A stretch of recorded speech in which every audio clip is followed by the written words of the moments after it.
Welcome back to another topic talk. I'm back from Combo Breaker, and all I gotta say is it was great. I could probably end the video right there because there's nothing I'll ever have to say bad about Combo Breaker. But obviously there's more stuff to talk about. So if you haven't already, drop the like, follow, subscribe here to the TK Breezy channels. Definitely appreciate you for coming through and doing such. And also, yeah, just keeping up with the action here on the TK Breezy stream and YouTube. So.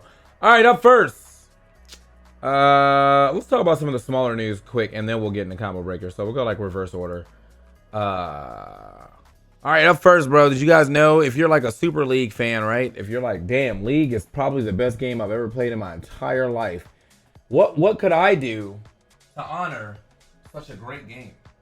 Well, you can spend $400 or 60K RP, right?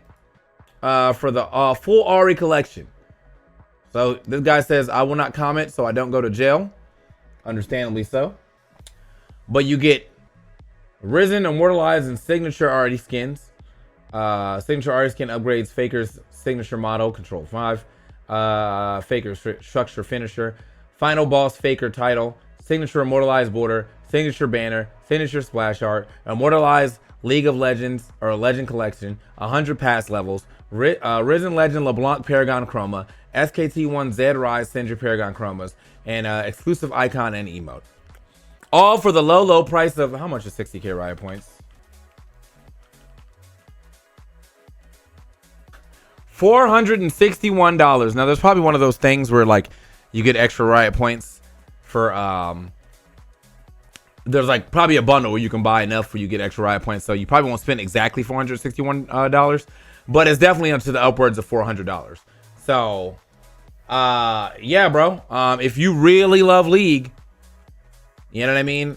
Do your thing. Now, the thing is, I feel like the only people that are going to buy this are the same people that are going to fucking feed, like, their mind off. So, like, I can't imagine someone being, like, really good at League of Legends and also owning the skin and playing Ari, right? That guy is going to be in the mid lane first blood at 4 minutes, okay? And then asking for an FF at 20. Honestly, probably FF at 15. But yeah, bro. That's absolutely an insane cash grab. For what reason? I do not think that anybody should be spending that much money on in one sitting. I'm sure I've probably spent more than $400 on Riot Points throughout my years of playing League. But it definitely would not be on one skin. Like, I just couldn't imagine myself doing that. So, hold up. I'm not on cam. Let me turn my cam on. There we go. Yeah, it couldn't be me. Could not be me. Anyway, so yeah, bro. League enjoyers, there you go. Up next, we got some MVS news, which I'll be doing a little later. But yeah, MVS is out, and it's chill. I think, like, I like the fact that the game works right now. That's cool. But there's a lot of the complaints right now have been about how MVS is kind of slow. And I'm kind of in that same boat. I think MVS is kind of slow. I'm kind of worried about singles. But I feel like the game is doubles focused, so it shouldn't be that big of an issue. But yeah, the hit stun is lasts for long as hell. And there isn't really, I feel like the game needs to be sped up like all together by like 1.3 speed, and I'd be fine. Like, it feels a little too slow, you know what I mean? But it doesn't feel not fun. I just was like, damn, this shit kind of slow.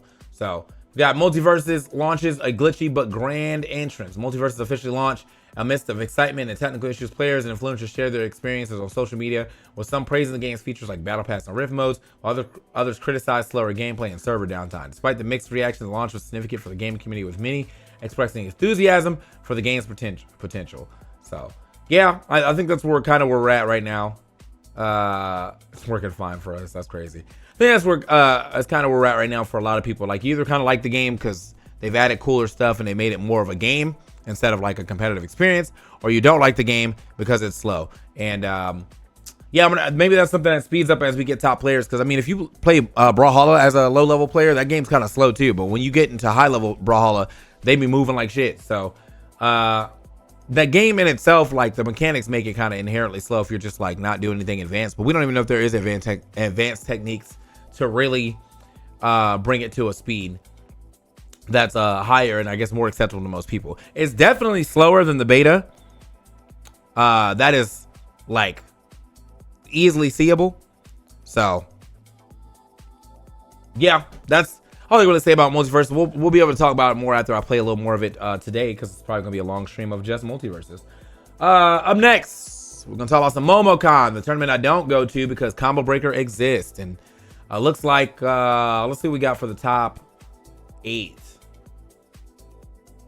Seems as though Wrath just won like it was nothing. So Sonic's still on top. Cool. We had Wilds and Cola. We had Wrath and Jazzo. We had Wilds and Wrath. We had Chunky Kong. Oh damn, Chunky Kong beat Beast Mode Paul. That was lit. Riku beating Omega and then losing to Cola. Jazzo winning again. Jazzo and Cola. Oh, I was like, what happened to Wilds? Okay, Wilds got bodied by Jazzo. Damn. Okay, and then Wrath won. Cool. A nice little top 8 as far as like characters go. I love watching Kazuya. Roy's sick. Sonic can be cool sometimes, but most of the time it's not. Ken, like Donkey Kong because that's rare. Hero's sick. Omega's sick, and well, Steve is not sick. So I'm gonna give it up. I saw some. I didn't really see anything too crazy outside of Vicky saying that she saw a fight at the airport when she was leaving. That was kind of crazy. But yeah, bro.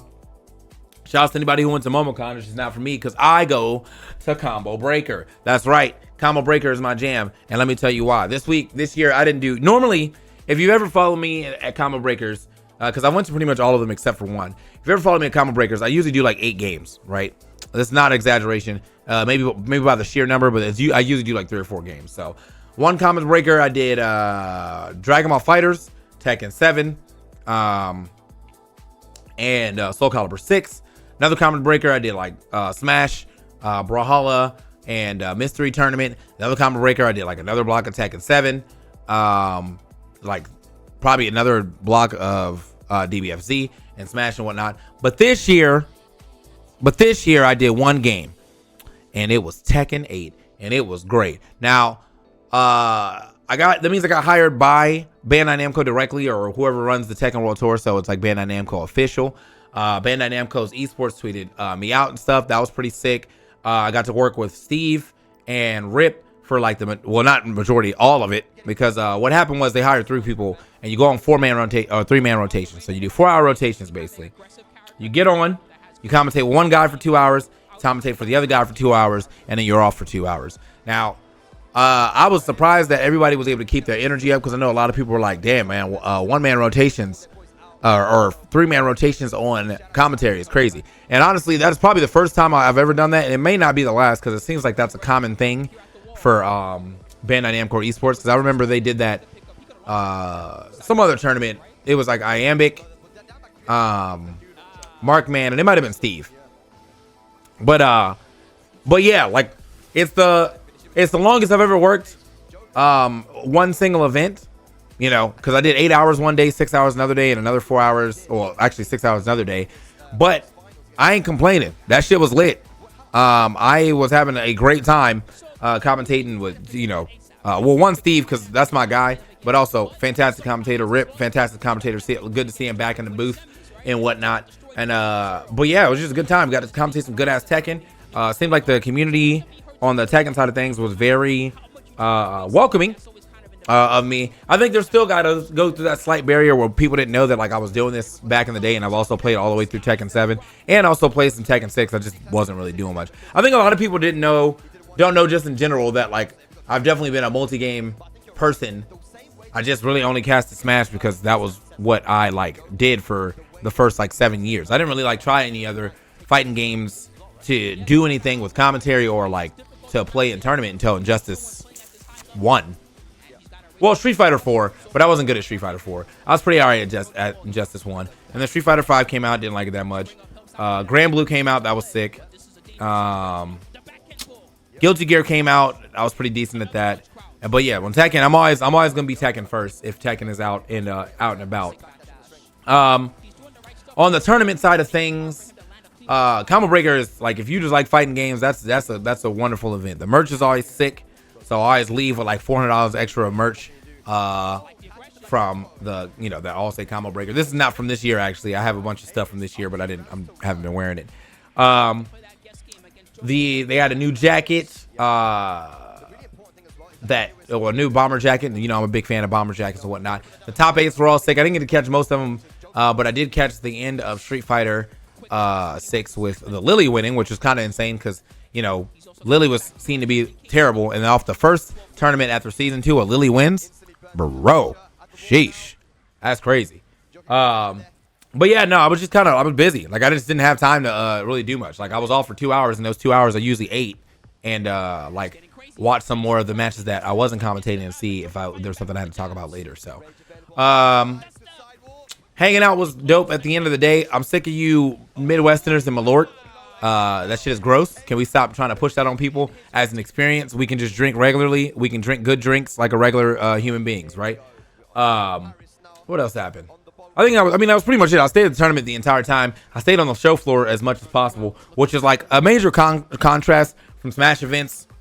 Because as I always say, like, before people always try to put, oh, he doesn't, you know, oh, he's tired of Smash. I've never been tired of Smash in itself. I'm tired of the community and it puts and the negativity that surrounds it, that has thus then made me a little more negative and whatnot. I actually tweeted about that the other day where I was like, you know, I did this Tekken commentary and everyone seems very receptive, and I was like, and it feels weird to be able to take all of this praise from people because I'm not used to getting that much praise whilst also being at the top of my fucking game. Like, it's just not a thing that happens in the Smash community because everybody wants to dunk often. Like, you know, you could be right about 99.9% of things in the game, and then you're off about one up smash frame, and now you don't know shit, right? And that seems to only really happen in Smash. Whilst here in Tekken, there's definitely been things that, like, Steven and Rip are like, both were like, you know, I just didn't know. Oh, I've never seen that. Or like, I'm not sure if that's going to kill her or something like that. And no one's like, God, this guys don't know shit, right? And it's like, bro, the contrast is so crazy. Like, the contrast is so crazy that I was almost culture shocked. I was like, bro, I know I'm good. Like, as I said, I know I'm not, like, being a Smash commentator and being at the top of it. Like, obviously it's not lost to me that I'm very good, but, it is very annoying that, like, people are like, wait until you, like, fuck up so they can be like, this guy don't be knowing shit. You know what I'm saying? In a 90 character game, you expect a person to know everything. That's just literally impossible. Unless that was my whole life, and it's not, because obviously I'd be doing a bunch of other stuff. But yeah, it was just a good time. I met a lot more of the community. You know, a lot of the top players were like, yo, man, it's cool to see you over here. Got a chance to kind of chop it up with them about the game in general. And I just plan to be there for like more time than I have, you know, stuck around in other games. So it's not and it's the other games that I haven't been, like, I haven't commentated Street Fighter in a while, but it's only because ICFC kind of went down, and then because of that, I was like, well, it's time for me to pay more attention to Tekken so I can actually learn it. Because Tekken's a fucking heavy game, but I could still do Street Fighter. I could still do Grand Blue if I needed to. I just would ask for stuff like pools and stuff. But yeah, so yeah, right now Tekken is sick. Multiversus is looking like it could be sick too, so I'm excited for that. I definitely plan to be around for Tekken for quite some time. So yeah, if you see me on the show floor and you want to play some games, let's play some games, man. If I got some free time, I'm definitely down. I just don't ever really I didn't have that much free time at Combo Breaker, but hopefully at these next few events where I go to, if I'm still doing both games or whatever, like normally it's probably going to be I get hired for Tekken and Smash, and if they need me for a block or something else, I will do it. But I'm definitely looking at getting hired for Tekken and then, you know, Smash. And I don't have to do the top 8 either, bro. Like, if I'm there for Tekken and Smash, you can get that top 8 to somebody else. Just, you know, I do a top 16 and top 32. I don't care. Like, I've done enough top 8s in my lifetime to last for a lifetime. So, as I said, historically, I'm pretty sure I've done the most top 8s of any Smash commentator ever. Just over the course of several games. Because, you know, I've done Melee top 8s. I've done Brawl top 8s. I've done several PM top 8s. I've done several Smash 4 top 8s. And I've done several Ultimate top 8s. So I think historically, I'm pretty sure I've done the most. Which now means that I can definitely be like, all right, I step back. Somebody else do it. It's not that big of a deal. You know, let somebody else grow or something. As I'm growing and doing my own thing. So, yeah, bro. I think there's like, I guess I had to say there's like big shout outs to like straight up the FGC just as a familial unit. I feel like there's a lot of people that like really look out for me as I look out for them. Like, you know, if there's an issue, they'll give it to me straight. And I know that because they know that like I'm the type of person that like I'd rather be told that I'm not doing something correctly so I can go work on it than have someone lie to my face and then not talk to me anymore. You know what I mean? And so I feel like, not that was told to me or whatever, but like I just, I asked one of the main people who was like running the broadcast about just, I was like, do you have any like professional like advice? Like, because I know if anything knowledge wise, that just comes with playing more and learning more. And I still think I actually have a pretty decent amount of knowledge as is, because I played through 7 and I'm actually a lot better at 8. But he was like, yeah, just the one thing is that you sounded like you weren't as confident in the things, like in everything that you were going to say, even though you were correct like 90% of the time. And I was like, well, that probably comes with time. You know what I mean? That probably just comes with time. I'm sitting next to 2 guys who've been doing this commentary shit for, probably the upwards of like a decade and a half. Of course, I'm probably going to feel a little like, okay, let me make sure, because I don't want them to be like, what the fuck did he say? But like, genuinely, there was a lot of times that I was just right, and I would kind of like second guess myself. Like if a rage art was going to kill, or if it wasn't, I would be like, nah, I've definitely seen enough rage arts in my time to know that's going to kill or whatnot, or, a certain combination and how you could have got more damage off that. Just little shit like that. But I just wasn't sure, of the way to present it well enough just yet. That comes with time. I know I still did. I feel like in my head, I still did a great job, but I didn't do like a perfect job. And therefore, I will continuously grow in that aspect. And I plan to, because again, I love the game. I like playing it. I like talking about it. I like hanging out with the people who like playing and talking about it. And I plan to be around for quite some time. So, yeah, with that being said, I think that's going to be it for this video. If you have any comments about anything you saw in the video, definitely leave them below. Very much appreciate you guys coming through for another topic talk. We're going to go play some Multiversus now. And I will talk to you soon. Yeah, bro. Catch you on the next one. Make sure you like, follow, subscribe. Peace.